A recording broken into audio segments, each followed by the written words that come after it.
नर्मदा के लाल पारस मणि के बेटा बेटी, आप धन्य हैं, पवित्र हैं।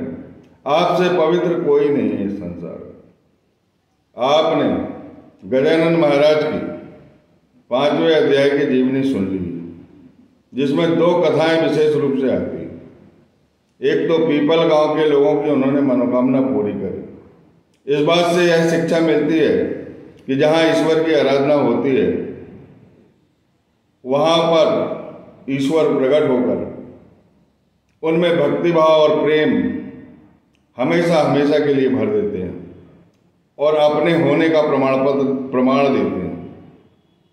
हे बेटा बेटी, गणपति के, नर्मदा के लाल पारस मणि के बेटा बेटी, तुम धन्य हो। मैं तुम्हारे चरणों को फिर प्रणिपात करता हूँ और कथाएं सुनने के लिए निवेदन करता हूँ। 5वें अध्याय की जो दूसरी कथा है, निर्जल वनहाड़ प्रांत में जल प्रदान करने के लिए एक किसान के पास गजानन महाराज पहुंच गए, जिसका नाम था भास्कर पाटिल। और उसने भगवान गजानन को पानी पीने के लिए नहीं दी और खरी खोटी जो मन में आया वो सुनाया। उसके बाद भी गजानन महाराज ने उसे उफ नहीं कहा। सहनशीलता देखो। और एक सूखी बावली में पानी के फवारे निकाल दिए, पानी से भर गई वो बावली। आज भी वो बावली को देखने जाते हैं लोग। अकोली ग्राम में भास्कर पाटिल नतमस्तक हो गया, चरणों पर गिर गया, प्रेमाश्रु से उनके चरण को धो दिया। मैंने तुम्हें खरी खोटी बोला तो भी आपने कोई जवाब नहीं दिया। जो वास्तव में साधु होते हैं उनके अंदर अनंत महान करुणा होती है, ये मैंने देख लिया। गजानन महाराज ने जवाब दिया कि मैं तेरे लिए आया था, इस क्षेत्र के लिए आया था। मुझे कोई प्यास नहीं थी, पानी की आवश्यकता नहीं है। पानी भी ब्रह्म है और मैं भी ब्रह्म हूं, दोनों एक ही हैं। आवश्यकता तुम्हारी थी, जिसे मैं पूरा करने आया था, और वो दे दिया। आराम से खेती करो और अधिक से अधिक अन्न उपजाओ और सांसारिक जीवन जियो। मैं तुम्हें सांसारिक सुखमय जीवन प्रदान करने आया। तब भास्कर पाटिल बोला कि अब मैं इस संसार और इस प्रपंच में नहीं फंसना चाहता। जिस सत्य को मैंने पा लिया है, जिस ब्रह्म को मैंने पा लिया है, जिस ब्रह्म ने मेरे हृदय के सूखे कुएं में ममता भर दी, भक्ति और प्रेम भर दिया है, उसे अब कौन छोड़ेगा। मैं ये संसार यहीं त्याग कर रहा हूं और आपके साथ चल रहा हूं। गजानन महाराज ने बोला कि तुम्हारा अगर ऐसा विश्वास है तो चलो सेगांव चले जाते हैं। भास्कर पाटिल गजानन महाराज के पास साथ, और हमेशा हमेशा के लिए उन्हें बैराग हो जाता है और वो गजानन महाराज की सेवा करते। आगे कथा में आएगा भास्कर पाटिल के लिए गजानन महाराज ने क्या कह दिया। इसके बाद हम 6वें अध्याय में प्रवेश करते हैं। ये 6वां कलश अध्याय है गजानन महाराज का। 6वें द्वार पे है आप। मैं द्वार पर सेगांव में सभी भक्त और श्रोता को फिर प्रणाम करता हूँ, चरणों का अभिषेक करता हूँ और अभिषेक के जल से अपने आप को पवित्र करता हूँ और ये कथाएं कल्याण के लिए कहता हूँ। हे बेटा बेटी, ध्यान पूर्वक इनकी कथाओं को सुनो।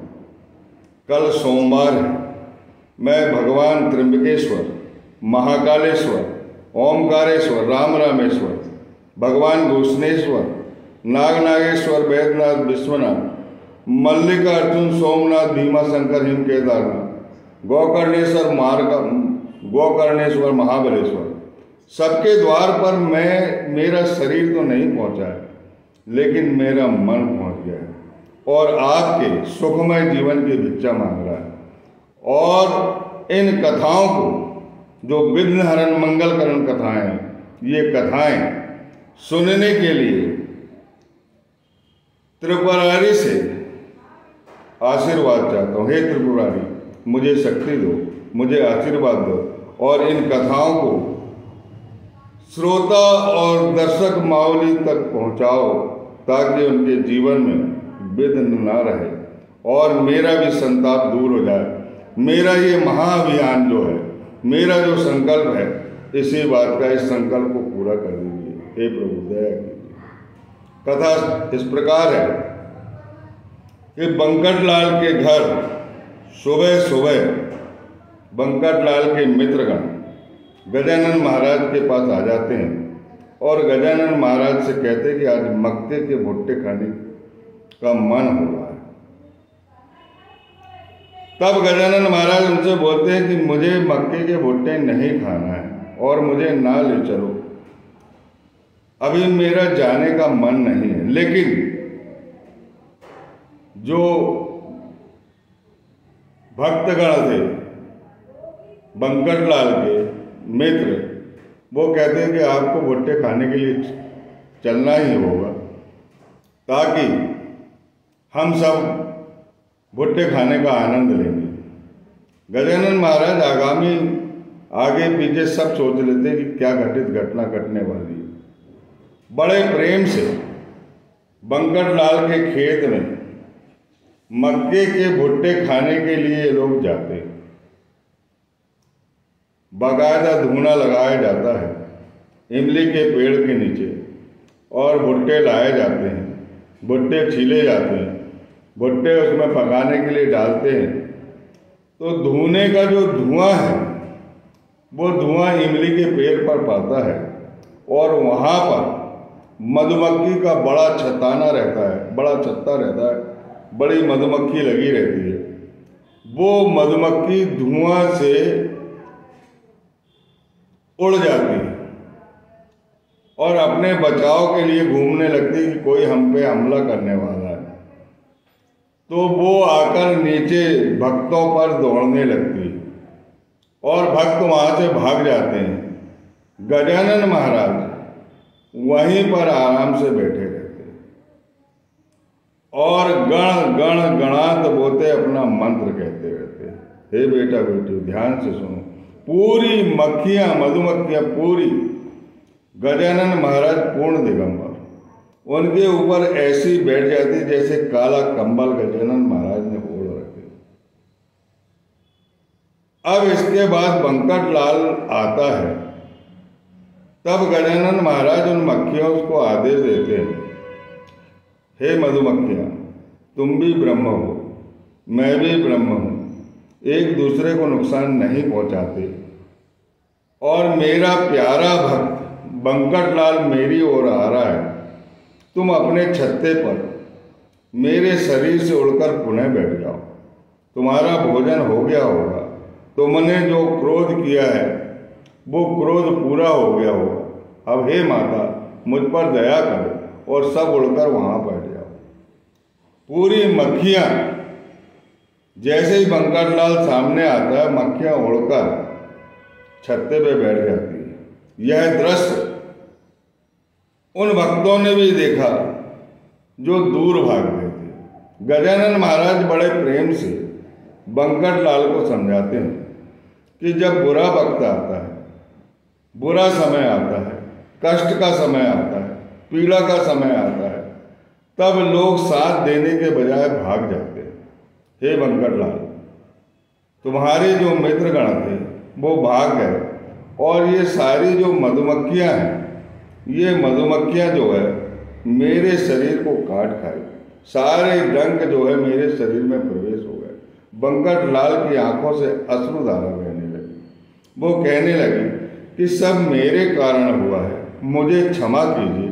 मैंने ही सबको भुट्टे खाने के लिए प्रेरित किया था और भुट्टे खाने के लालच में सभी लोग आए हैं और आपको लेके आए हैं। ये मेरी गलती, मुझे क्षमा कर दीजिए। मेरे कारण ही आपकी यह दुर्दशा हुई है। हे गजानन महाराज, आपका मैं भक्त हूँ, आपके बिना मैं कहीं नहीं जाता, मैं दिन रात आपका ध्यान करते रहता हूँ, मुझे क्षमा कीजिए। यही कारण है। गजानन महाराज फिर कहते, बंकटलाल, तुम्हारे आने के कारण ही मैंने इन मक्खियों को कहा कि तुम भी ब्रह्म हो, मैं भी ब्रह्म हूँ, एक दूसरे को नहीं नुकसान पहुँचाते। मेरा प्यारा भक्त आ रहा है, ऊपर जाके अपने छत्ते पर बैठ जाओ। तो ये छत्ते पर जाकर बैठ गई और अब सबसे मैं कहता हूँ कि प्रेम पूर्वक भुट्टा खाओ, अब ये मक्खियाँ परेशान नहीं करेगी। तब बंकटलाल कहता है कि आपके शरीर में पूरे डंक प्रवेश कर गए। अब इन डंक को निकालने के लिए मैं सोनी को लेकर आता हूँ, जो तुम्हारे डंक निकाल देगा। तब गजानन महाराज बोले कि ब्रह्म को नुकसान नहीं पहुँचाता। काया में अगर डंक है तो मैं स्वयं ही उसे निकाल लूँगा। तुम्हें सोनी लाने की जरूरत नहीं है, सुनार को नहीं बुलाना, उसका चिमटा कोई काम नहीं आएगा। तब भी बंकटलाल मानने वाला नहीं था। वह रोते रोते गया और सोनी को बुलाकर लाया। सोनी चिमटा लेकर आया। तब गजानन महाराज ने फिर बोला कि तुम्हारा चिमटा कोई काम नहीं आया, और कितने डंक निकालोगे और कितनी देर तक निकालो, देखो मैं अब क्या करता हूँ।